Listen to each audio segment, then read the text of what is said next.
तर ही भक्ती सर्वात श्रेष्ठ आहे. भगवंताची कथा ऐकणं सर्वात श्रेष्ठ भक्ती आहे. ही जर भक्ती नियमानुसार केली तर निश्चितच त्याचा फार मोठा लाभ जीवनामध्ये होतो. जसं परीक्षिती महाराजांना केवळ 7 दिवसामध्ये त्यांचा उद्धार झालेला आहे. फक्त ऐक म्हणून सांगितलं, बाकी कुठलंही साधन करण्याची गरज नाही. फक्त देवाची कथा ऐक म्हणून असं सुलभ साधन शुकांनी परीक्षिती राजाला सांगितलेलं आहे. पण श्रवण भक्ती करत असताना एक उत्तम श्रोता बनून ही श्रवण भक्ती करावी. कारण श्रोत्याचेही 3 प्रकार असतात, उत्तम, मध्यम आणि कनिष्ठ. या तिन्ही पैकी जो उत्तम श्रोता बनून या कथेचं श्रवण करतो त्याला निश्चितच नक्की या कथेचा लाभ होतो. पण आपण उत्तम श्रोता बनण्यासाठी जीवनामध्ये थोडा त्याग करणं आवश्यक आहे. जास्त नाही, पूर्वीच्या काळामध्ये तर कथा 1 महिना चालायची. पण 1 महिना आता कोणाला टाईम नाही तेवढा. फक्त 7 दिवस सुद्धा यायचं जीवावर येतं. पूर्वी 7 दिवसात सुद्धा 2 सत्रामध्ये कथा चालायची, सकाळी 3 तास आणि दुपारी 3 तास. ती सुद्धा आता 2 सत्र बंद करून फक्त 1 सत्र दुपारी 3 तास. त्याही 3 तासामध्ये 1 तास भजनामध्ये निघून जातात. फक्त 2 तास कथा होते. ते 2 तास सुद्धा माणसाला या ठिकाणी बसावं वाटत नाही. म्हणून उत्तम श्रोता बनण्यासाठी थोडा त्याग हवा. त्याग कसा? 3 तासासाठी घराचा त्याग करायचा आहे, संसाराचा. 3 तासापुरतं घर डोक्यातून काढायचं, संसार डोक्यातून काढायचा. ध्यानात फक्त परमात्मा, चित्तामध्ये फक्त परमात्मा. 3 तास या ठिकाणी संपूर्ण ध्यान भगवंताच्या कथेवर. बाहेरचं कुठलंही ध्यान नको, बाहेरचं कुठलं चिंतन नको. आणि 3 तास या ठिकाणी मांडी घालून बसायला जरी त्रास झाला तरी तो त्रास सुद्धा काही काळाकरता माणसाने सहन करावा. देवासाठी थोडासा त्रास आणि थोडासा त्याग करून 3 तास या ठिकाणी उत्तम श्रोता बनून कथा श्रवण केली तर नक्की लाभ होतो. पण माणसं उत्तम श्रोता कमी, कनिष्ठ आणि मध्यम श्रोता जास्त बघायला मिळतात. प्रत्येक कथेमध्ये एखादाच असा राजा परीक्षितीसारखा भाग्यवान श्रोता असतो जो उत्तम श्रोता, पण जास्त मध्यम आणि कनिष्ठ असतात. म्हणजे कनिष्ठ प्रकारचे श्रोते कोणते? सगळ्यात कनिष्ठ, की जे इथं कथेला येतात, कथा ऐकतात आणि घरी गेल्यानंतर त्यांच्या काहीच लक्षात राहत नाही. कारण कथेत आल्यानंतर ते अशी मान खाली घालून बसतात, डोळ्यामध्ये झोप असते, पाठीला कळ लागलेली असते.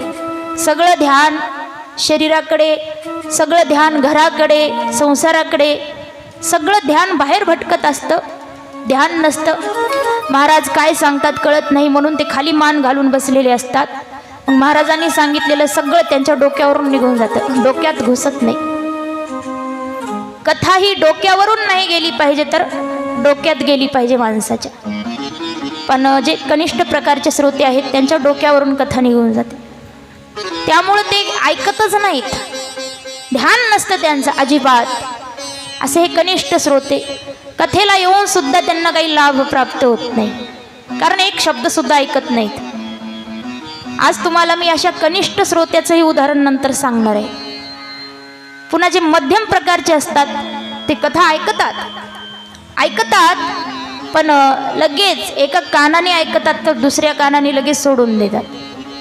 पुन्हा जर त्यांना घरी गेल्यावर विचारलं कशी झाली कथा, ती काय म्हणतात चांगली झाली. काय सांगितलं महाराजांनी? चांगलंच सांगितलं म्हणतात. भजन कसं होतं? चांगलंच होतं. आता चांगली कथा म्हणल्यावर देवाची चांगलीच असते.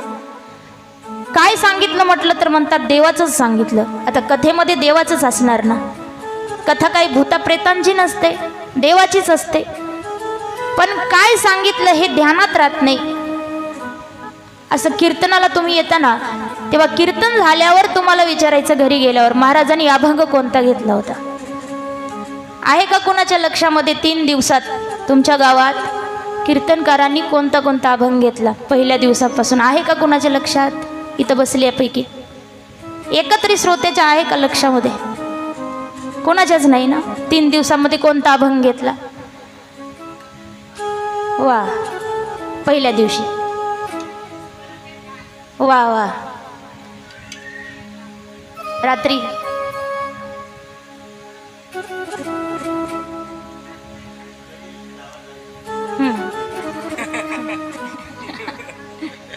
वा वा वा, एकदा टाळी वाजवा. खरंच आजींचं खरंच ध्यान आहे.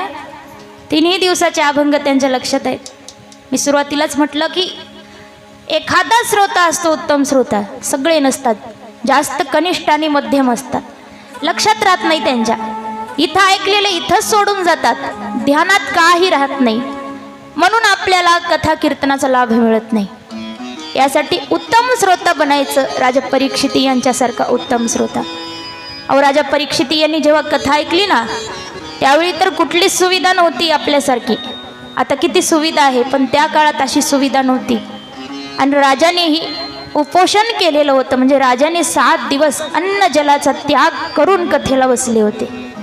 जसे बसले ना, आसनावर मांडी घालून जर बसले ऐकायला, तर त्यांनी 7 दिवस अखंड, दिवसभर रात्रभर 1 सेकंदासाठी सुद्धा उठले नाहीत, मांडी मोडली नाही. 7 दिवस पाण्याचा एक थेंब घेतला नाही, अन्नाचा एक कण घेतला नाही. असं अखंड, खंड न पडू देता. म्हणून तर तेव्हापासून या सप्त्यांची जी निर्मिती झाली ना, अखंड हरिनाम सप्ताह आपण साजरे करायला लागलो, तेव्हापासून परंपरा सुरू झाली. 7 दिवस अखंड कथा सांगितलेली आहे. अखंड भगवंताचं संकीर्तन केलेलं आहे. अखंड कथा सांगितली म्हणून यात खंड पडू द्यायचा नाही, यासाठी याला अखंड हरिनाम सप्ताह म्हणतात.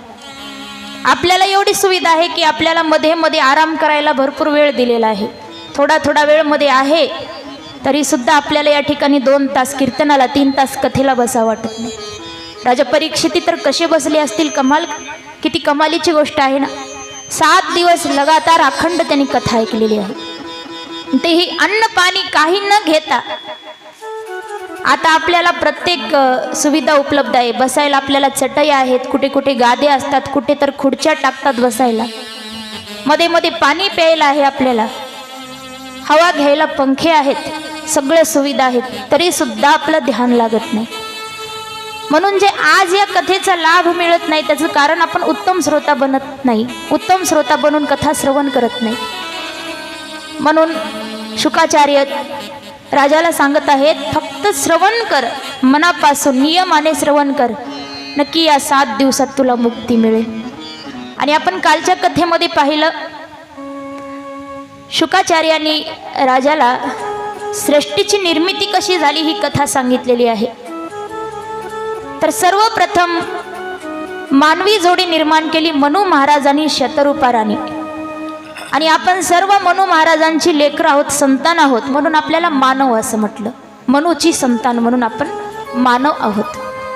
मग मनु महाराजांना 5 मुलं झाले, म्हणजे 3 मुली आणि 2 मुलं, 5 संतान झाले. तर यांचा इतिहास पाहत होतो आपण काल. तर मनु महाराजांच्या 2 मुलींचा इतिहास आपण या ठिकाणी काल पाहिलेला आहे. शुकांनी राजाला सांगितला, राजाने श्रवण केलं आहे.